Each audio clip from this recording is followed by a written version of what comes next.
Ah, é interessante, amados, estudar os discípulos de Jesus.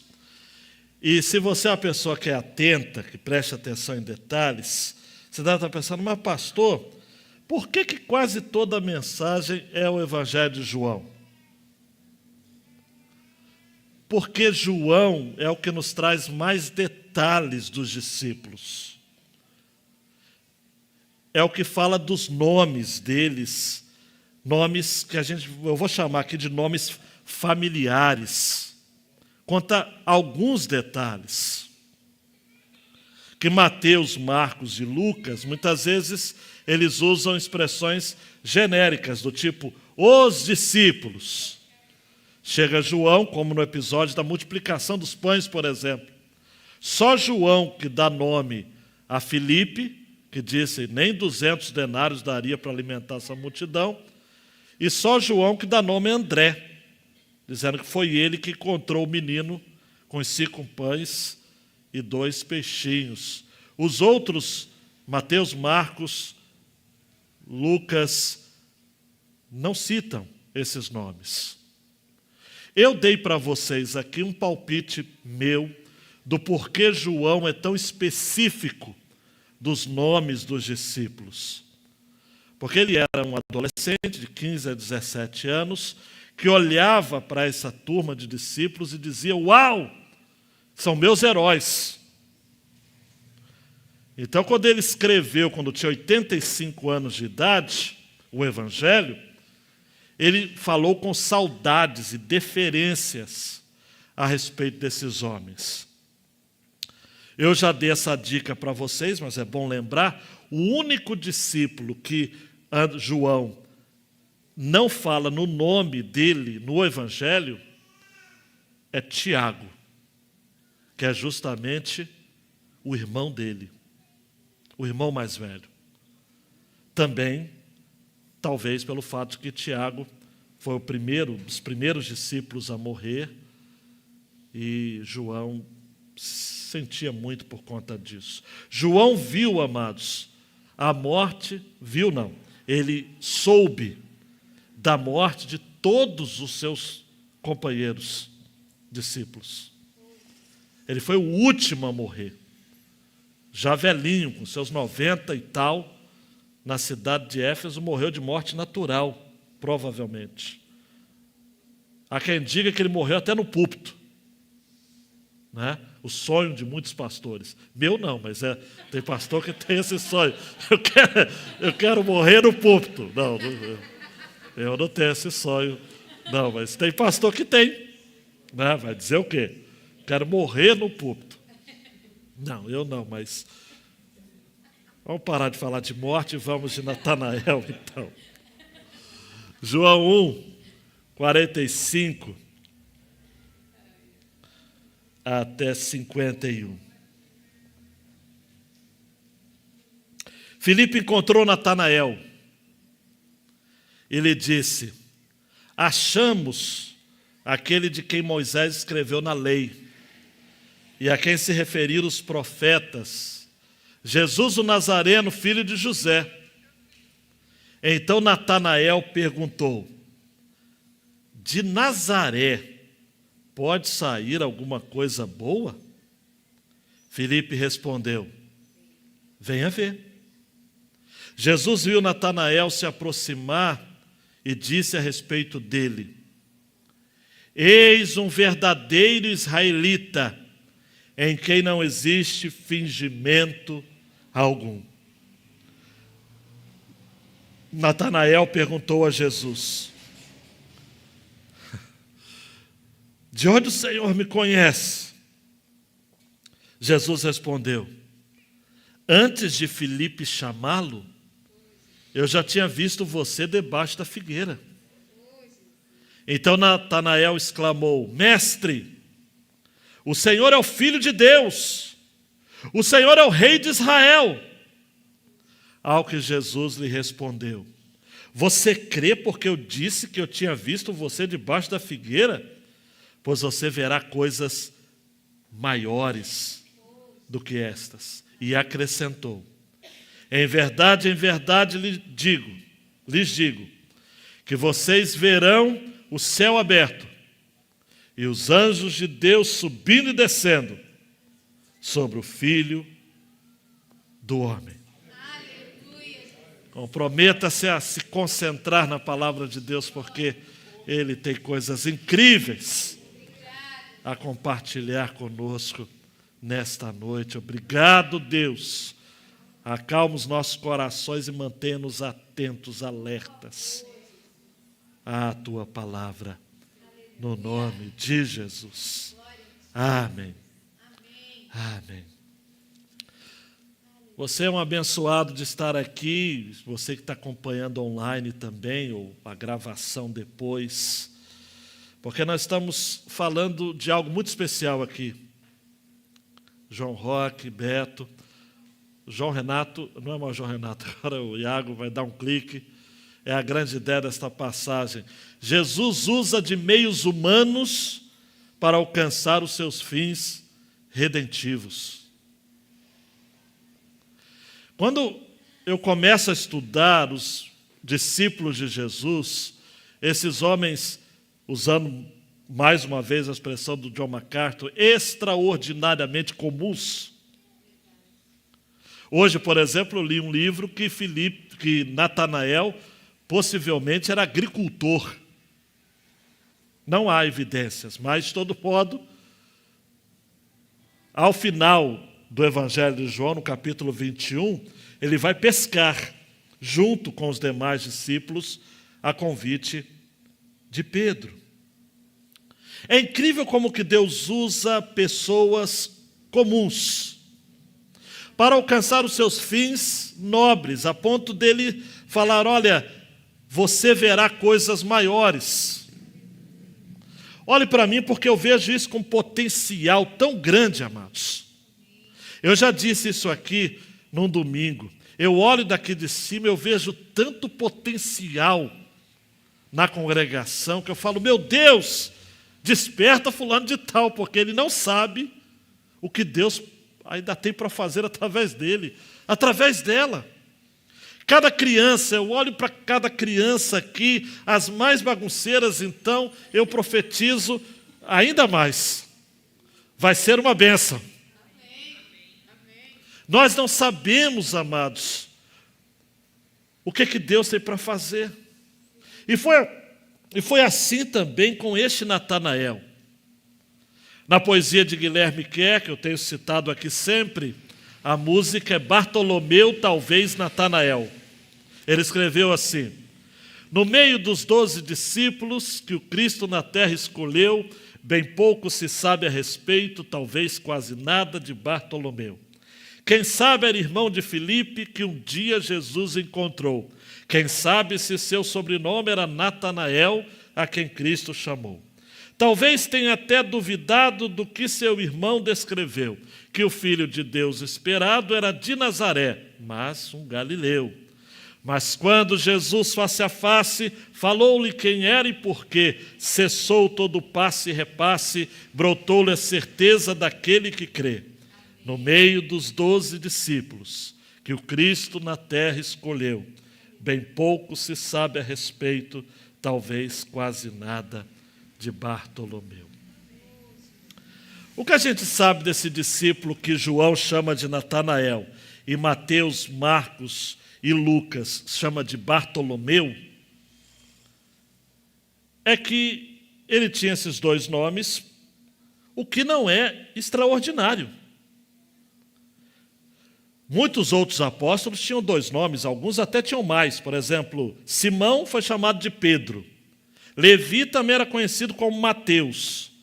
E o Judas, não o que traiu Jesus, mas o desconhecido, tinha nome de Lebeu, Tadeu e Judas. Tudo leva a crer que esse sexto apóstolo, sempre citado junto com Filipe, talvez fosse irmão de Filipe ou seu amigo mais próximo, o que eu sustento. Tinha dois nomes, porque Bartolomeu não é nome. Bartolomeu, em hebraico, significa filho de Tolmai. Assim como Bar-Jonas, Simão Bar-Jonas, Simão, filho de Jonas. ou Bartimeu, o filho de Timeu. É um nome patronímico, é a palavra, você não precisa guardar isso, que significa que ele carregava o nome do Pai. Duas palavras resumem, amados, esse texto, no contato de Jesus com Natanael. Só para quem gosta de significado de nomes, de repente para quem ainda pretende ter filhos, Natanael significa dado por Deus. É um nome muito bonito. Aquele que foi dado por Deus. Há um confronto de Jesus com Natanael, não um confronto belicoso, briguento, mas há um confronto com o preconceito de Natanael. E preconceito é uma coisa muito séria. E até hoje em nosso meio tem muita gente preconceituosa. Vou falar até baixinho aqui, muito crente preconceituoso. Natanael tinha isso dentro de si. Jesus precisou confrontá-lo. E o fez de maneira amorosa, como ele sempre faz. Versos 45 e 46. Versos 48 a 51, a iluminação. Jesus, através do Espírito Santo de Deus, ilumina o coração de Natanael de tal modo que Natanael fica surpreso. Eu gosto dessa passagem, mas me emociono. Natanael chega para Jesus e fala: o Senhor me conhece? De onde o Senhor me conhece? Jesus poderia ter citado o Salmo de número 139 para ele, né? Jesus poderia falar: olha, eu te conheço desde quando você era uma substância informe. Eu te conheço, Natanael. Nesta noite Deus quer falar para você: eu te conheço. Eu sei do seu potencial.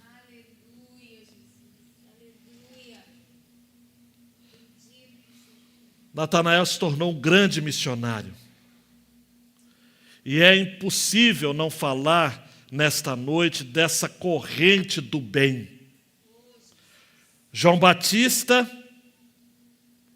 em João 1,35, vê Jesus passar, 36, e diz: eis o Cordeiro de Deus. No versículo 37, 2 discípulos ouvem isso e passam a seguir a Jesus. No meu entendimento, André e João.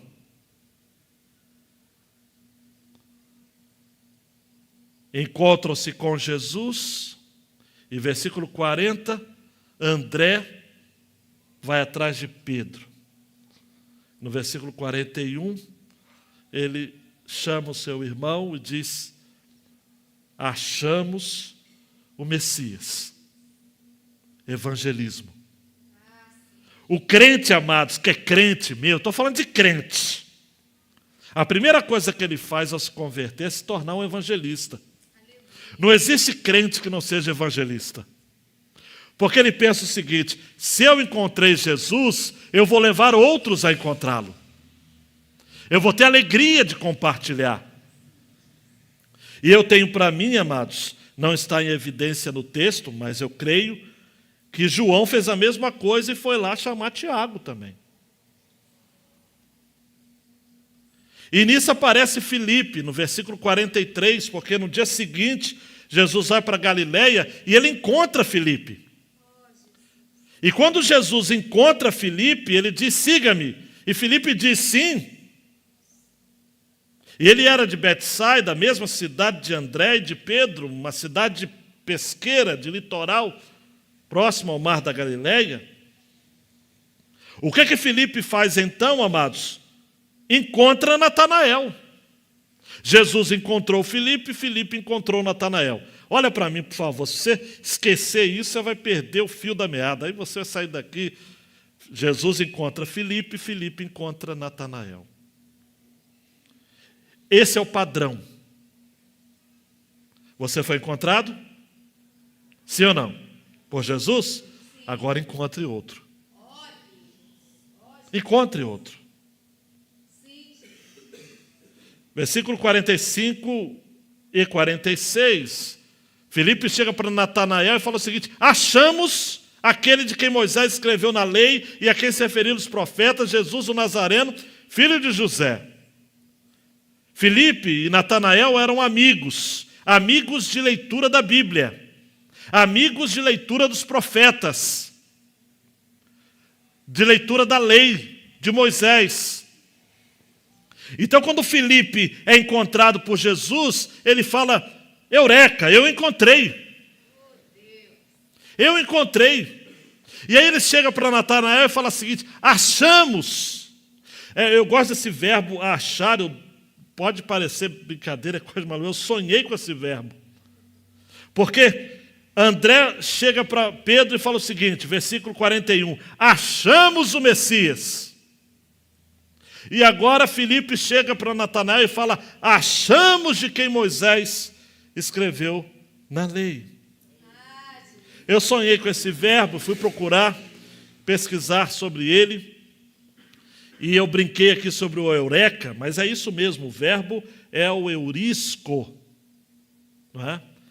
Que é achar após averiguação, reflexão, exame, escrutínio, observação. É descobrir pela prática e pela experiência.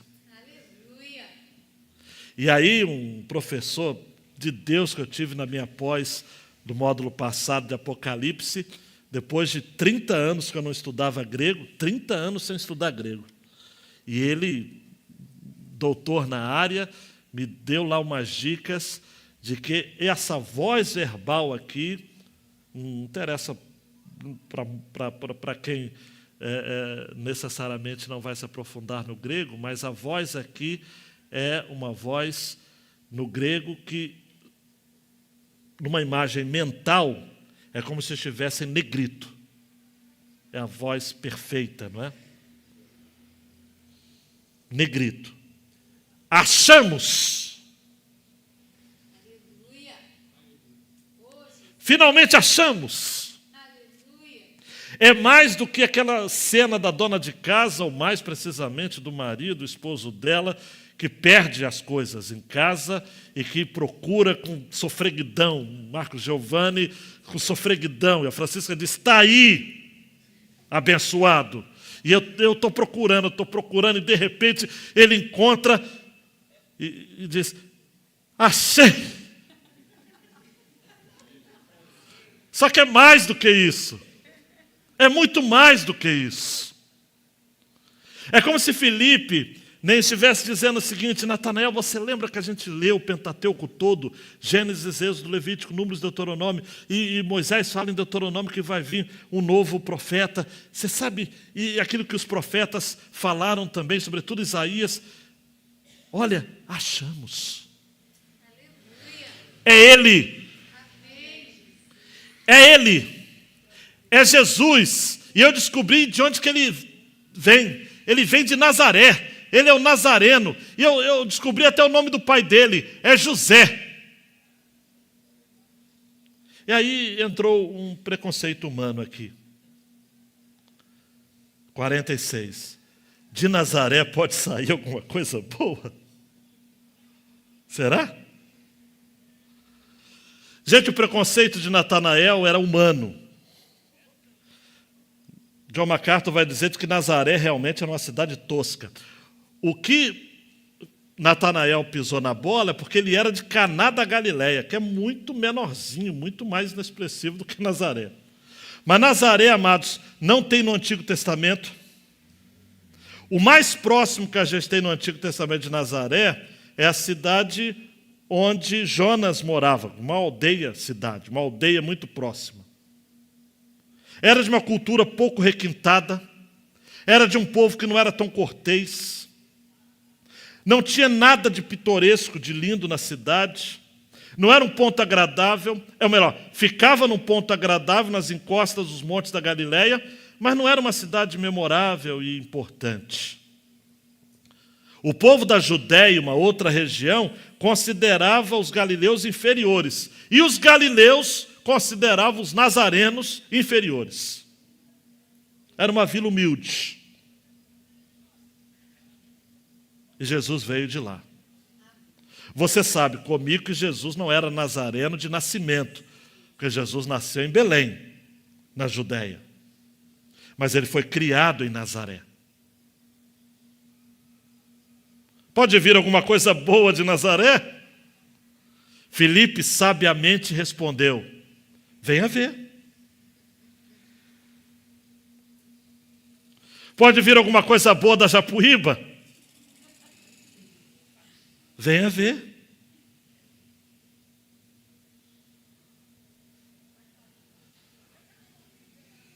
Paulo vai dizer, amados, e é um texto que eu já repeti aqui aos Coríntios, é incrível como que Deus, 1 Coríntios, né? Ele envergonha os sábios, exaltando aqueles que são pobres.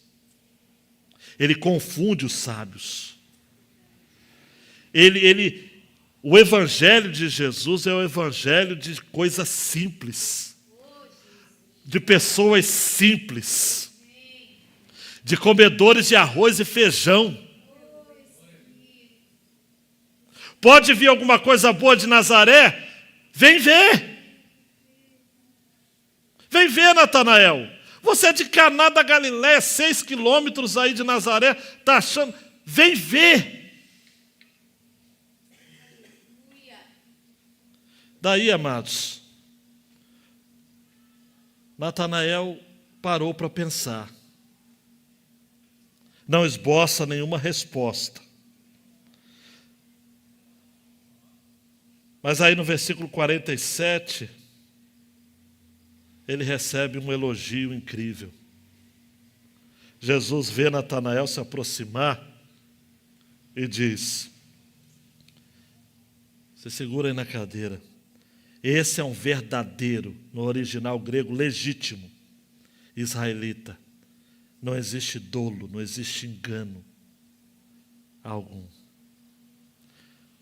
Esse é cabra de verdade. Esse é sincero. Alguém essa semana me mandou uma historinha daquilo que eu já contei aqui, do Cine-Cera, não é? O que era considerado uma pessoa sincera. Trabalhava com móveis e que não usava de cera para encobrir as imperfeições dos vasos ou dos móveis, que seja, os artesãos daquela época. Então, o bom artesão era aquele que não usava cera. É o sem cera. No latim, sine cera. Jesus elogia a fé simples de Natanael. A Bíblia na linguagem de hoje diz assim: aí está um verdadeiro israelita, um homem realmente sincero. Eu não sei, queridão e queridona, por que você ainda não se despertou para servir ainda mais a esse Jesus maravilhoso. Mas Deus quer usar você desde que você seja sincero. David Brainerd foi missionário aos índios dos Estados Unidos. Nem se ocupou ou se dedicou ao casamento, embora fosse noivo da filha de Jonathan Edwards. Mas ele tinha tanta paixão pela glória de Cristo, na salvação de almas, que certa feita ele diz: jamais me importei a respeito de como ou onde morar, ou que sofrimento suportar. O que importa é que ganhei almas para Cristo. Aleluia. Morreu com 29 anos de uma tuberculose. Mais tarde, quem leu o diário de David Brainerd foi um jovenzinho chamado Henry Martin. Uma sumidade, formado em Cambridge, em matemática. Mas bem novinho disse assim, eu vou para a Índia. E ele era apaixonado por uma menina. Quando os pais souberam que ele ia ser missionário, não deixaram que ele se casasse. Ele foi sozinho para o campo. E certa feita ele disse, morreu jovem também.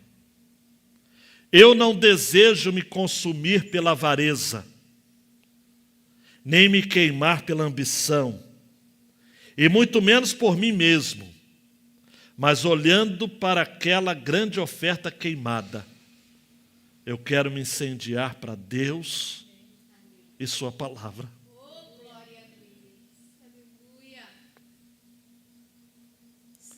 Homens sinceros. Homens que não olharam, amados, para o conforto. Que não se casaram, que não tiveram filhos. Que morreram cedo. Porque tinham uma paixão por Jesus. Eram verdadeiros crentes. Como Natanael, verdadeiro israelita, em quem não existe fingimento algum. Daí então, há uma iluminação, amados. Eu não sei se você conhece essa palavra, mas houve aqui uma epifania. Houve uma manifestação assim sobrenatural. Porque Natanael pergunta a Jesus no versículo 48, de onde você me conhece? Ele diz, olha, eu já tinha visto você debaixo da figueira. Ai, amados, o que se fala desse homem debaixo da figueira não está no gibi. O que ele estava fazendo debaixo da figueira? Mas olhe para mim, a coisa é simples. As casas de Israel eram muito simples e quentes. O teto muito baixo. Era impossível se estudar dentro de casa. Então o que se fazia era plantar árvores frondosas. E a figueira, ela pode chegar até 4,5 metros de altura. Dá muita folha. Dá fruto e dá folha.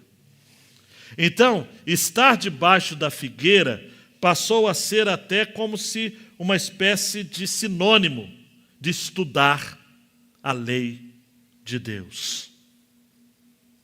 Natanael, sabendo que não fora observado enquanto estudava, estava desarmado, porque Jesus pegou ele justamente nesse ponto. Você não estava lendo a respeito de mim? Porque quando Filipe chega para ele e fala o seguinte, achamos aquele de quem Moisés escreveu na lei e a quem se referiram os profetas. Por que Filipe falou isso? Porque Natanael, ele era obcecado de ler a Bíblia. Quem é obcecado para ler a Bíblia, amados, mais cedo ou mais tarde, Jesus vai encontrá-lo. Eu não sei se você, meu queridão e minha queridona, já esteve ou ainda está obcecado pelas coisas de Deus. Mas quando você está obcecado pelas coisas de Deus, Deus se mostra a você. Natanael, debaixo da figueira, estudando a Bíblia. Quando eu falo Bíblia, eu falo o Antigo Testamento. Veio Jesus e, falou direto a ele. Eu te vi. Eu te vi. Na realidade, queridão e queridona, Deus viu Natanael antes dele nascer. Desde o ventre da sua mãe. Querido, Deus conhece tudo. Às vezes, quando as sombras desta vida nos envolvem, quando tudo dá errado, nos sentimos sozinhos, a tendência humana é dizer, Deus me abandonou, Ele se esqueceu de mim, Ele ignora o que está acontecendo comigo. Mas não creia nessa mentira de Satanás, não é verdade. Deus conhece você desde o momento da sua concepção e Ele tem um plano extraordinário para a sua vida. Só que isso é espiritual. Olhe para mim, amados, me permita usar esse termo meio que jocoso. O negócio que Deus tem com você é espiritual, é sobrenatural, não é humano. Paulo vai dizer aos Coríntios, o homem natural não aceita as coisas do Espírito de Deus porque eles são loucura, não pode entendê-las porque elas se discernem espiritualmente. João Calvino vai dizer assim, olha, mesmo antes de pensarmos em Cristo, já estamos sendo observados por Ele. Você acha que você veio agora, vai se batizar agora, ou veio ao tempo que você julga que foi o dia da sua conversão? Meu querido, minha querida, preste atenção. Quando você veio, foi o tempo cronos, o tempo relógio. No tempo de Deus, você já era dele. Desde antes da fundação do mundo. Você não sabe de nada, hein? Você não sabe de nada. Por isso que Jesus chega e fala, eu vi.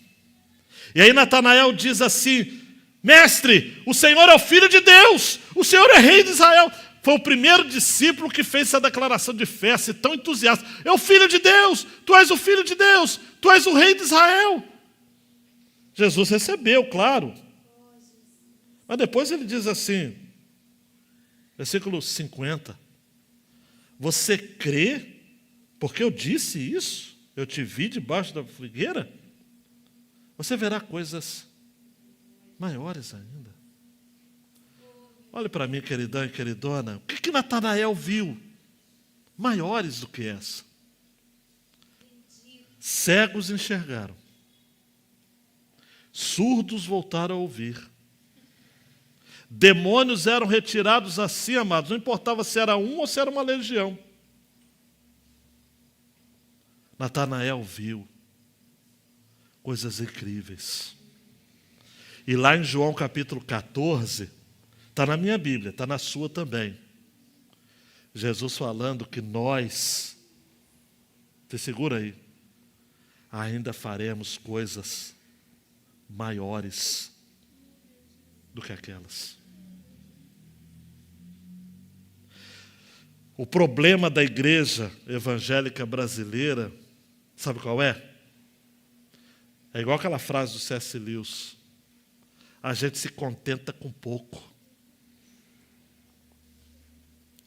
A gente acredita que avivamento é movimento. A gente acredita que avivamento é um show gospel que tem uma multidão incensando e adorando personalidades. A gente acha que a beleza dos templos ou as benesses materiais que os grandes televangelistas têm é sinal de alguma coisa que precisamos ou podemos nos orgulhar. Nós nos contentamos de ter no governo, quer seja A ou B, uma representatividade evangélica, e a gente diz, opa, isso é grande, isso é conquista. Não é nada, amados. Nós podemos ver mais. Vidas se rendendo a Jesus. Contextos de pobreza sendo chacoalhados pelo Evangelho.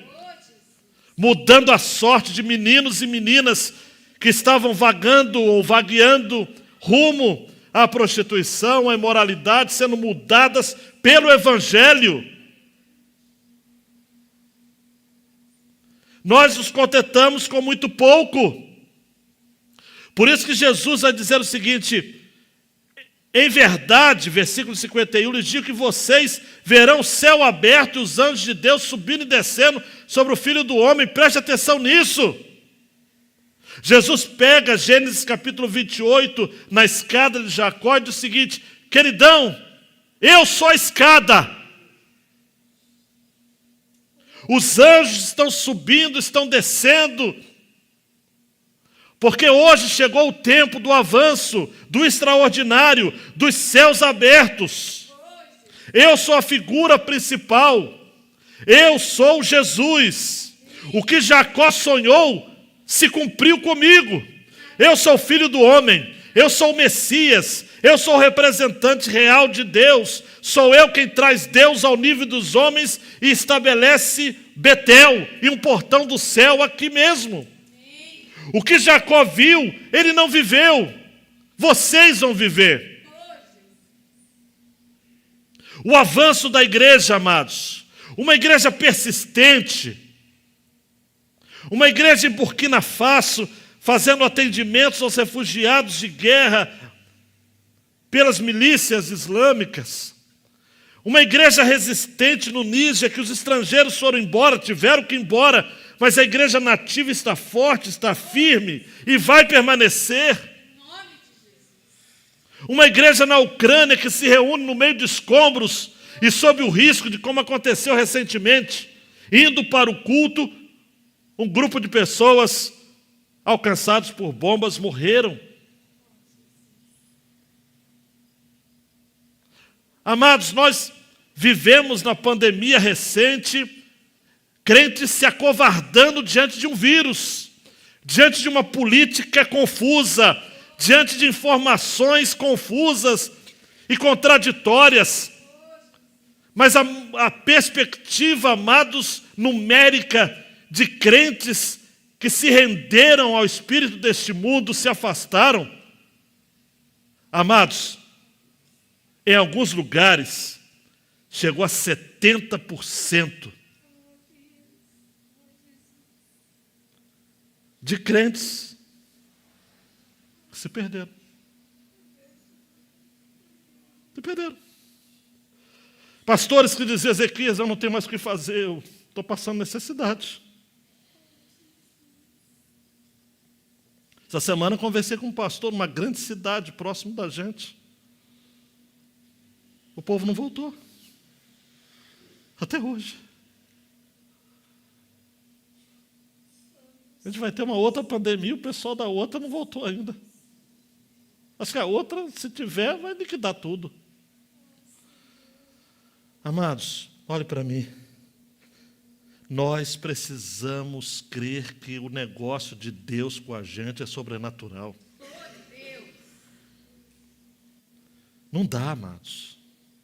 Não dá para ficar olhando e vendo as coisas acontecer apenas no plano natural. Por isso, Iago, dando 2 cliques aí, meu filho, não há incompatibilidade entre a procura intencional do homem e a fé que é gerada por Deus por meio sobrenatural. Filipe disse, achamos o Messias. Achamos, ou melhor, aquele de quem Moisés escreveu na lei e a quem se referiu os profetas. Se acharam porque procuraram. Mas Deus se permitiu ser achado. Então não há incompatibilidade. Ele pergunta o seguinte, olhe para mim, pastor, mas então a fé é resultado de uma busca humana?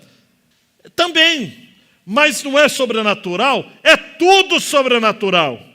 Por isso que a igreja evangeliza, amados, mas não faz um evangelismo tosco, embora muitos lugares tenham feito. Um evangelismo pelo entretenimento, um evangelismo pelo culto colorido, pelo som, um evangelismo, amados, por algum tipo de atração. Soube de uma igreja nos Estados Unidos que colocou um ringue de luta livre no culto para chamar a atenção do povo. Um outro tem no templo também uma verdadeira sala de jogos. Shows musicais, luzes. Gente que pratica um evangelismo perigoso. O Jonas Madureira, com uma linguagem rebuscada, fala que é evangelismo de emboscada. A pessoa evangeliza sem falar que é de Jesus, e só depois que a pessoa está dentro fala, é Jesus, hein?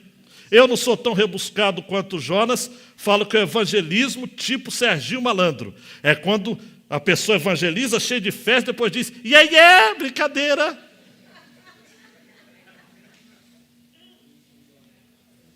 Não! Não é isso, não.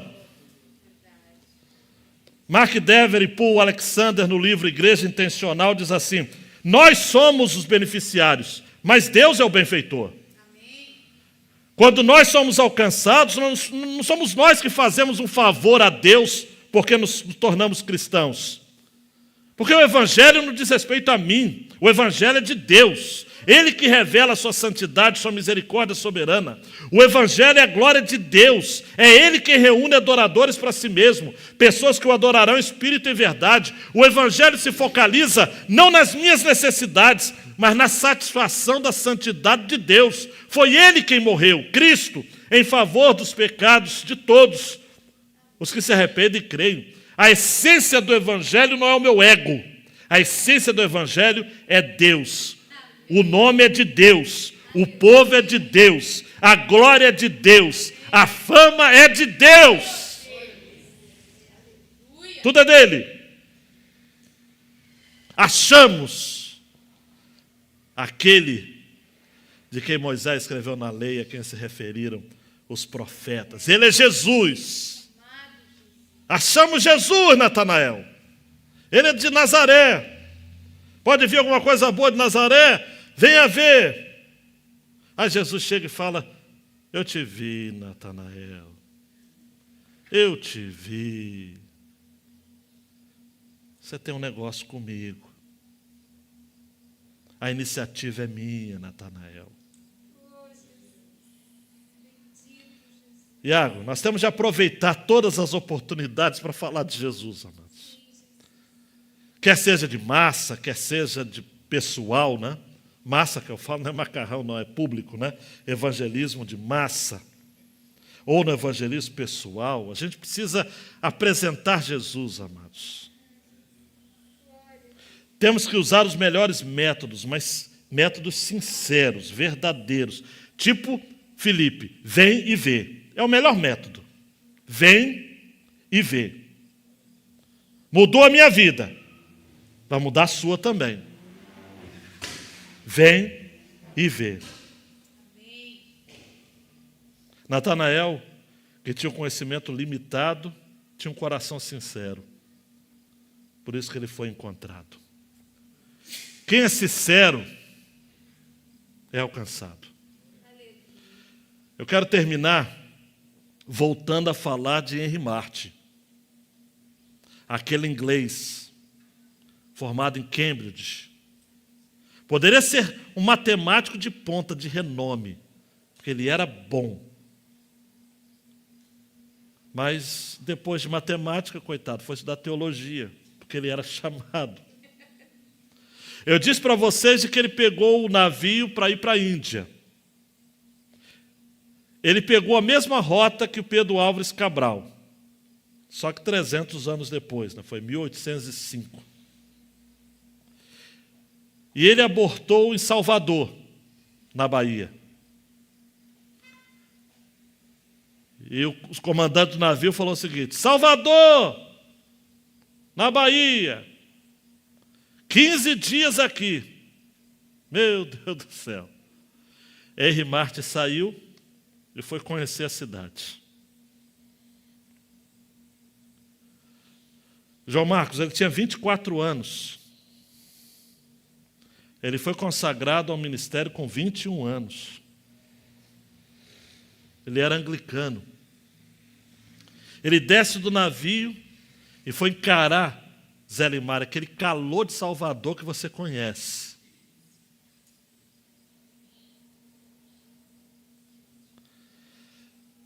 Vez por outra, João Pedro, ele lembrava da sua paixão. O nome dela era Lídia. Lídia Granfield. Mas os caminhos deles nunca mais se cruzaram.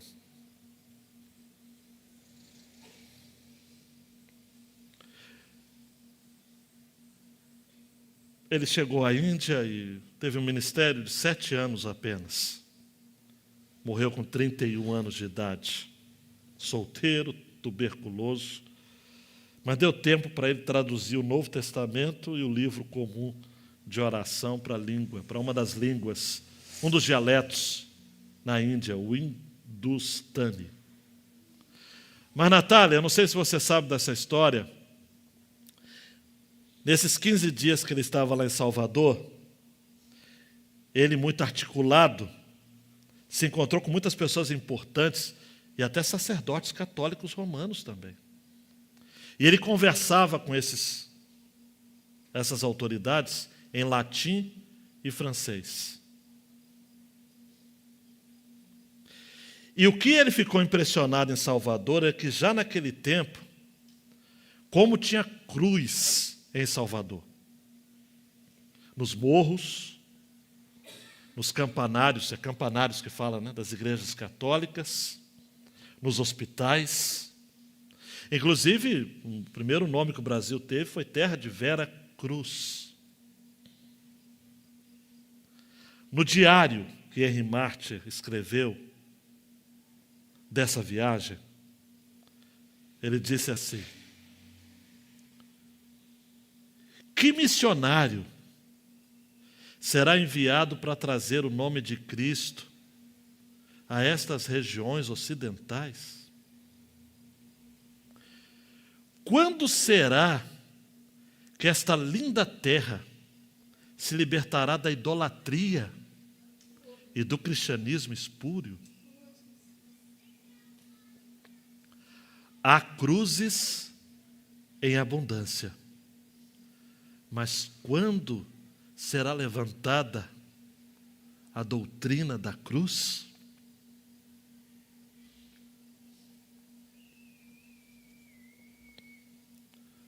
Muito catolicismo,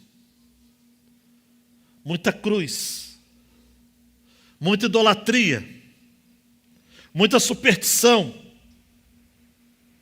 mas não havia doutrina da cruz. Demorou 50 anos. Em 1855. Não foi em Salvador, mas chegou na cidade do Rio de Janeiro um viúvo, recém-casado, um inglês, chamado Robert Calley, e sua esposa, que ele havia conhecido numa viagem dele à Jordânia e Israel, chamada Sara. Robert era médico.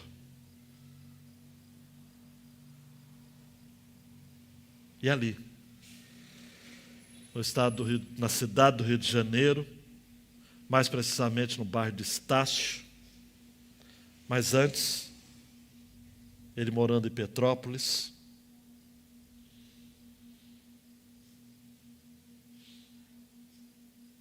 Teresópolis, para ser preciso, já num tempo de Dom Pedro II, ele teve permissão para estabelecer a primeira igreja evangélica em solo brasileiro, que é a Igreja Evangélica Fluminense.